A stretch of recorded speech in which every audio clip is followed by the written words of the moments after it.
Hello， 大家好，我係阿 wing 啊，無手救援嘅同事，負責照顧狗場班狗啦，佢哋嘅起居飲食啊、清潔啊各方面嘅嘢。咁班狗食完個延伸嘅益生菌啦，個反應非常之好嘅。頭嗰3日啦，就幫佢清咁啲腸胃一啲唔好嘅菌啦，會排咗出嚟。咁跟住啲便便就開始靚啦。因為流浪動物咧，始終都喺出邊日曬雨淋，有一餐冇一餐，同埋食嘅嘢都唔會係乾淨，同埋未必係有益嘅食物。咁佢哋腸胃日積月累就有好多嘅問題存在啦。佢哋爛卜卜嘅情況咧比較嚴重咧，其實佢哋唔舒服，情緒都會唔開心。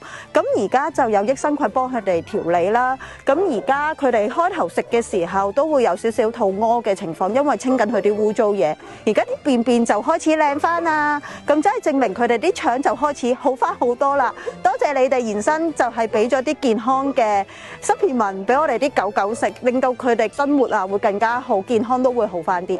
多謝。